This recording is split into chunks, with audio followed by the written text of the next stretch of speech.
It's true that there are huge quantities of software for micros on the market, but that raises the question, how is this material created in the first place?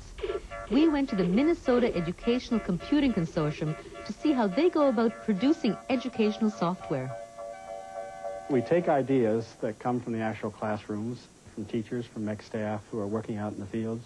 We collect those ideas. We kind of wait till we think we have enough to put together a whole package or a collection of programs. We kind of summarize that and we say, we think that this is what our application or our new disk might be.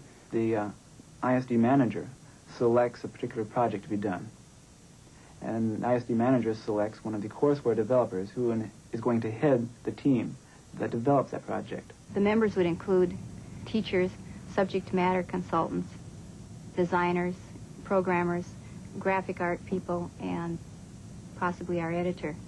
They then sit down and say, okay, how can we put this together? How can we make it happen? What we can see here is the job of the courseware developer, and what cannot be seen, what makes it all work, is the job of the student programmer, and in turn my job. When the program is approximately 60% done, we start to think about what a user support material is going to look like or what it might be, and then the design person produces that. Finally, when we get the products done, which takes anywhere from 6 months to 12 months, we then go through review, review, and review. MECC is not thinking in terms of delivering entire courses at this point. Possibly sometime in the future we will.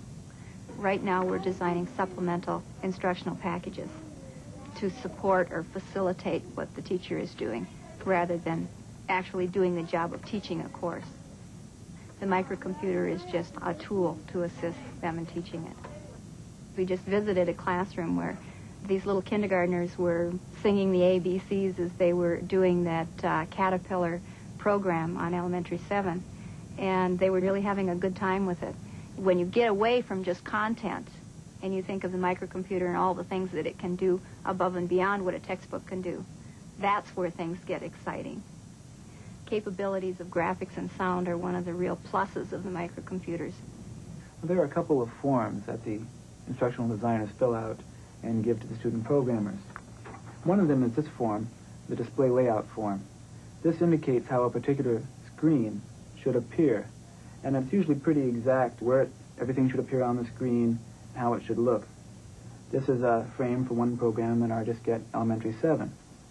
A random number of blocks was chosen, and the number appeared out to the side. On the next line, another random number of blocks was chosen and a number to the side, and a line drawn underneath. The student is expected now to add the blocks. He can count, or he can add the numbers, and press the number. This is indicated here by the thumb, and if he gets it wrong twice, the correct answer is indicated here on the bottom of the screen. The student programmer is directed pretty clearly as to how things should appear on the screen, and he gets to use his imagination on deciding how is he going to do this.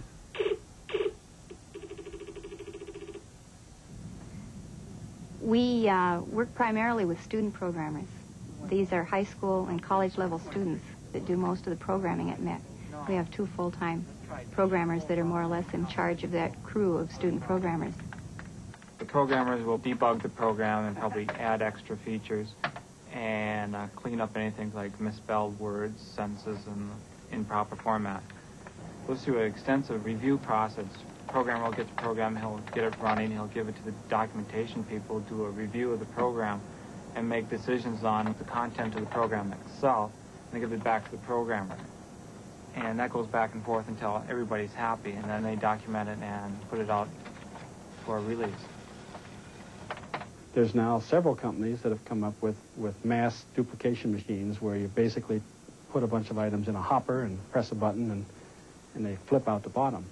But the process that we use here is a manual one disk in as master, make one copy. And for the way MECC distributes courseware, we can handle that because our unit sales of disks probably aren't more than 30 a day. Most of the courseware in Minnesota is obtained by teachers, educators coming to what we call disco parties. Disc, CO out of copy.